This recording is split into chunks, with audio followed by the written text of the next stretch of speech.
तत्सवितुर्वरेण्यं भर्गो देवस्य धीमहि धियो यो नः प्रचोदयात्। नीलाम्बुजश्यामल कोमलांगं सीता समालोपितवामभागं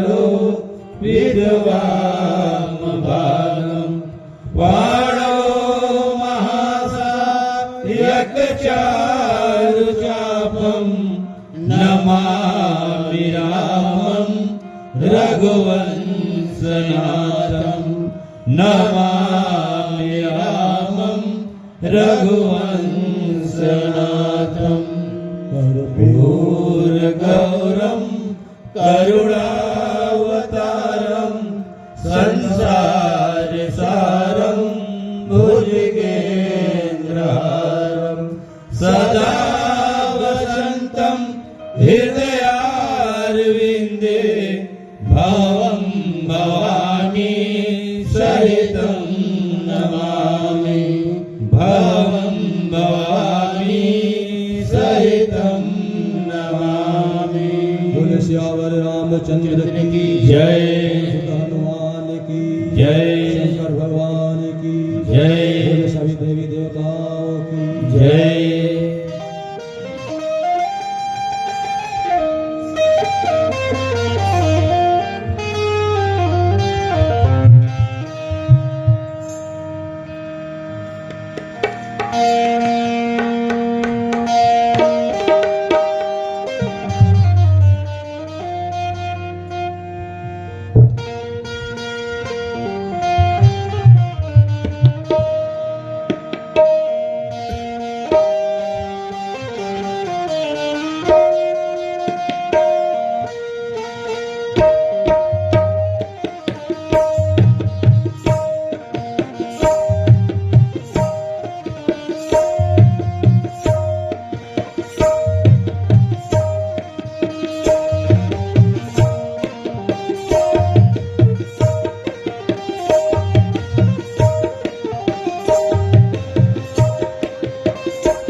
सर्वप्रथम श्री रामचरितमानस कथा की मानसरोवर में विद्यमान आप परम सुंदर हंसों को, आदिशक्ति माताओं बहनों को, अमर मानस मंडली कर जी का सादर प्रणाम कृपया स्वीकार हो।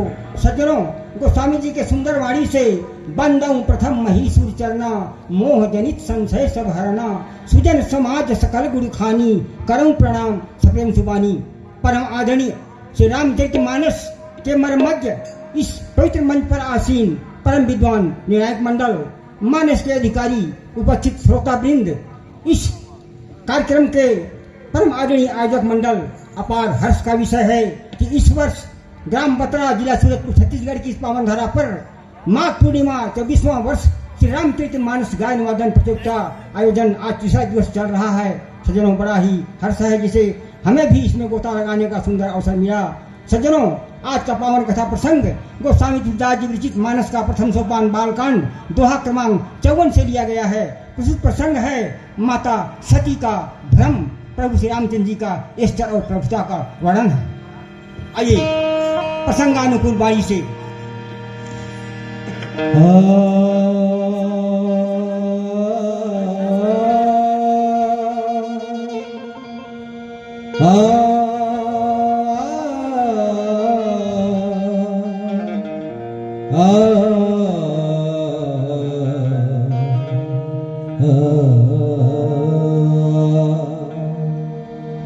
प्रथम निमंत्रण आपको गौरी पुत्र गणे, कुटुंब सहित पधारिए, ब्रह्मा विष्णु महेश। सद्विधात्री इंदिरा देखी अमित अनु, जेहि जेहि बेस अजादि सुर, तेहि तेहि तनया गुरु, तेहि तेहि तनया गुरु। श्यावर रामचंद्र की जय हो।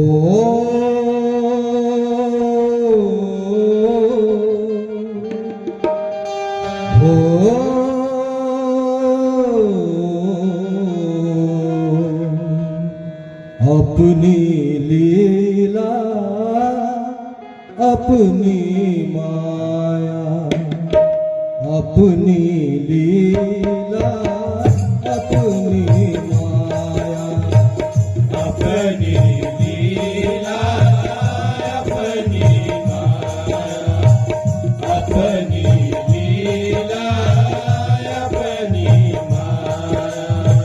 दिखला माता सती को, दिखला रहे हैं माता सती को, दिखला रहे हैं माता सती को, दिखला रहे हैं माता सती को। राम रघुराया अपनी लीला अपनी माया, अपनी लीला अपनी माया। ले दे परीक्षा सती जब आए, लेने परीक्षा सती जब आए, देख कर प्रभु तब शीश झुकाए, कर प्रभु तब शीश झुकाए। देख कर प्रभु की पावन भावना, कर प्रभु की पावन भावना, देख कर प्रभु की पावन भावना, कर प्रभु की पावन भावना। मन सब जाया अपनी लीला अपनी माया, अपनी लीला अपनी माया।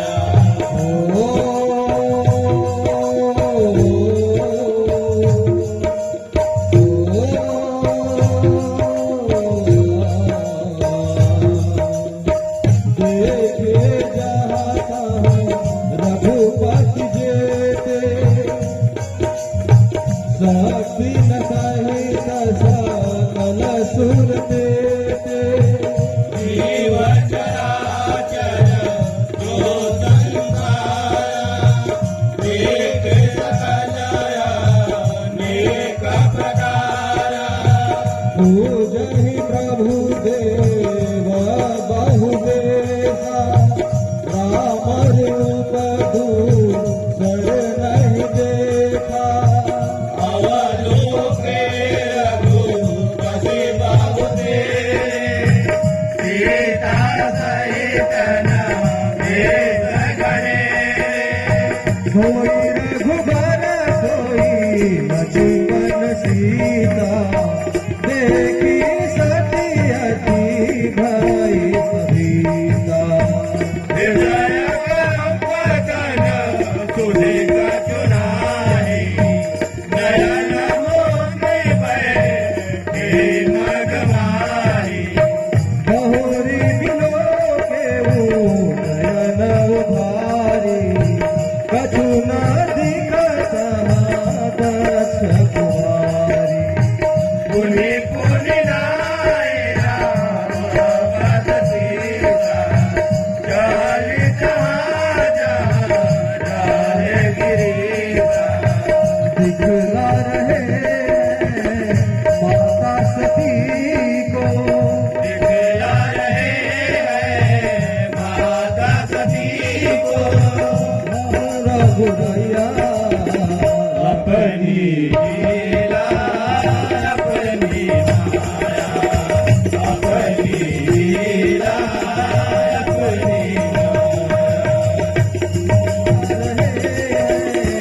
माता सती को दिखला रहे हैं माता सती को राम रघुराया अपनी लीला अपनी माया अपनी लीला अपनी माया अपनी लीला अपनी माया अपनी लीला अपनी बोले श्यावर रामचंद्र की जय परम आदरणीय मानस के मर्मज्ञ सजनों, कथा प्रसंग बहुत सुंदर है। कथा प्रसंग में ज्ञान की शिरोमणि मुनि याज्ञवल्क्य जी भरद्वाज जी से कह रहे हैं कि हे मुनि जी, माता सती प्रभु श्री राम जी की पीछा के लिए आगे बढ़ती हैं और जैसा कि सामने जाते हैं देखते हैं भगवान राम, भाई लक्ष्मण, और वो देखती हैं कि उनका जो रूप है वहां पर सभी देवताओं को शक्तियों सहित माता देख रही हैं। आगे देखते हैं कि जहां भगवान श्री रामचंद्र जी हैं उधर भी देखते हैं और सभी देवता उनकी सेवा कर रहे हैं और माता सती अनेक प्रकार के जीवों को देखते हैं और सभी उनका भगवान राम का सेवा कर रहे हैं। माता सती देख रही हैं कि सभी देवता प्रभु श्री रामचंद्र जी का पूजा कर रहे हैं और उनको भगवान राम का दूसरा रूप नहीं देखते हैं, भगवान राम का एक ही रूप देखते हैं और भगवान राम का रूप देखते हैं माता सती जी, और भी भगवान राम का जिधर देखती हैं उधर भगवान राम लक्ष्मण सीता जी दिखते हैं, लेकिन उनका रूप एक ही है, अलग नहीं है। सज्जनों, वही श्री राम, वही लक्ष्मण, वही सीता उनको दिखते हैं। ऐसा देखते ही माता सती डर जाती हैं और उनका शरीर कांपता है और इसके बाद वो बीच मार्ग में बैठ जाती हैं। फिर इसके बाद जब वो नेत्र खोलती हैं तो वहाँ उनके सामने कुछ नहीं दिखता है और जा करके माता सती जी भगवान राम के श्री चरण कमलों में सिर झुकाती हैं और आगे प्रभु शंकर जी के चरणों में जा रही हैं। धन्यवाद आप सभी को। इतना सुंदर आयोजन, जैसा कि आज हमें लग रहा है कि वास्तव में हम प्रयागराज गंगा सागर पहुंचे हुए हैं। मेरे विचार से इन 8 पंक्तियों का यही भाव है। बहुत सुंदर। परम आदरणीय अमर मानस मंडली कर जी अपनी लीला, अपनी माया प्रभु राम माता सती को दिखला रहे हैं। जैसा कि आपने अपने प्रासंगिक वाणी में भी वर्णन किया है जी, आपने अपने भावार्थ में भी इस चीज को स्पष्ट किया। माता सती जिधर देखती हैं उधर राम ही राम दिखाई देते हैं जी। विभिन्न वेशों में देवता उनका चरण वंदना कर रहे हैं, उनका सेवा कर रहे हैं, लेकिन राम का रूप वही है। जी। अपने चारों ओर देखते हैं तो सिर्फ राम, लक्ष्मण, सीता जी जी घबरा जाती हैं, जी घबरा के अपनी आंखें बंद कर लेती हैं। ठीक है जी। हम ये जानना चाहते हैं कि प्रभु का और कोई ऐसा भक्त है जो प्रभु की लीला से घबरा कर अपनी आंखें मूंद लिया हो? वो भक्त कौन है?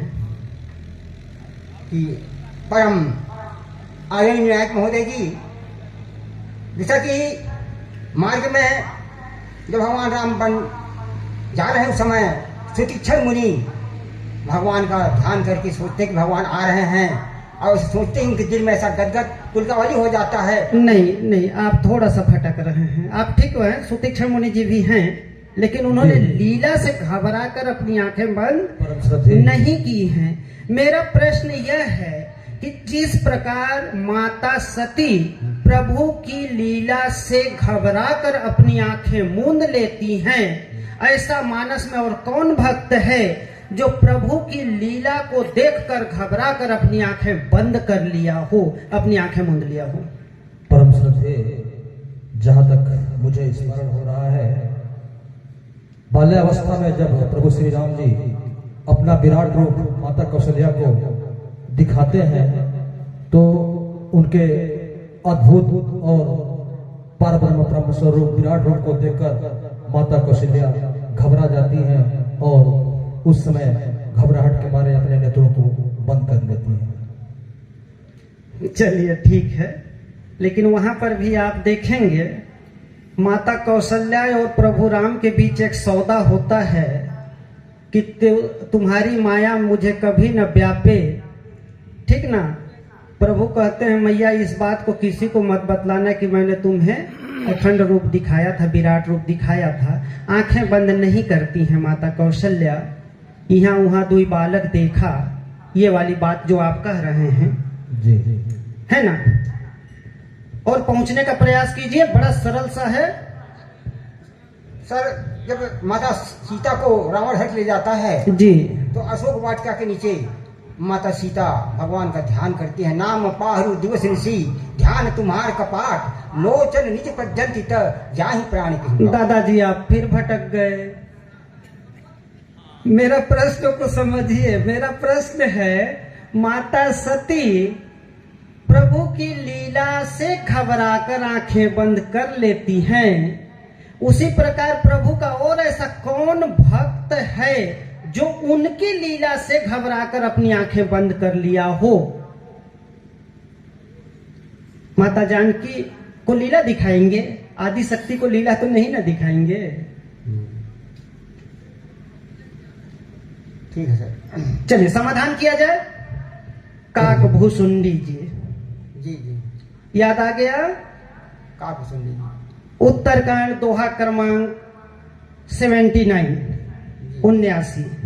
सप्तावरण भेद करी जहां लगे गति मोरी, गयऊ तहां प्रभु भुज निरखी व्याकुल भयऊ बहोरी, मुदेऊ नयन त्रसित जब भयऊ, पुनि चितवत कौशलपुर गयऊ।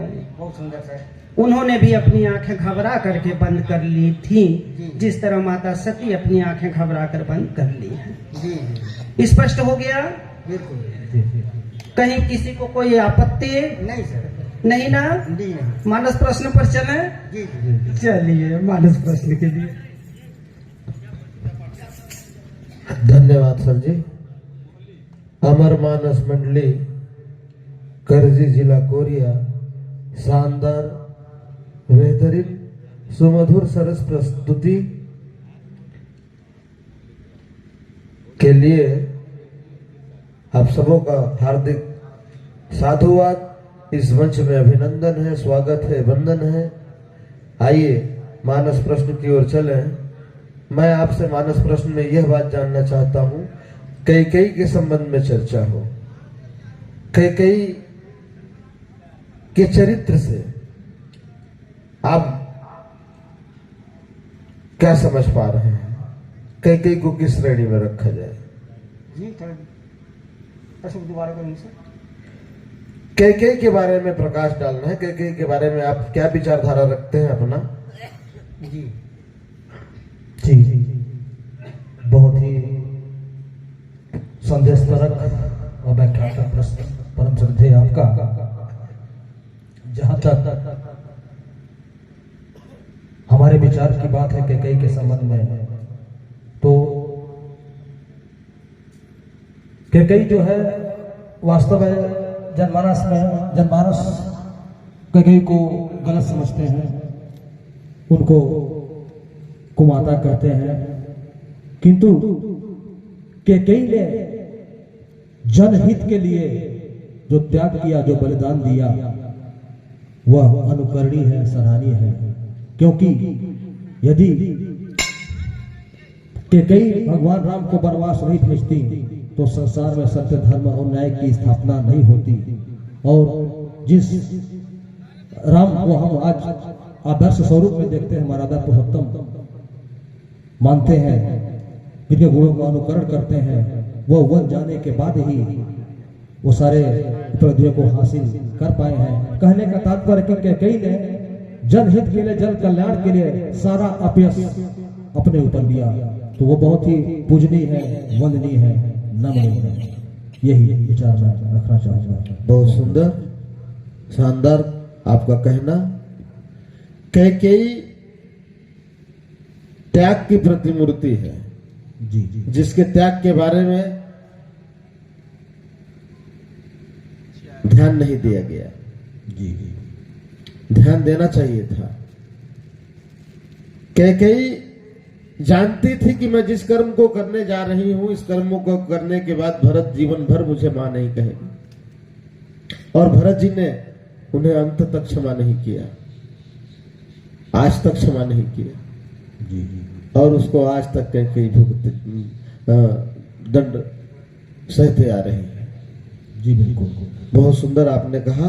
जनहित और जन कल्याण के लिए उसने अपने सुहाग तक को खो दिया, सब कुछ खो सारा दिया। अपयश अपने ऊपर लिया। लेकिन एक संतोष तो उसके मन में यह था कि मेरा जो राम है वो संसार में स्थापित हो गया, और मुझे अपयश हो चलेगा, लेकिन मेरे राम का जगत में नाम हो। जी जी कैकेयी के त्याग से संसार को, ब्रह्मांड को राम मिले। जी जी जी जी बहुत सुंदर। बहुत बहुत धन्यवाद। इस आशा विश्वास के साथ आपको सहर्ष विदा करते हैं।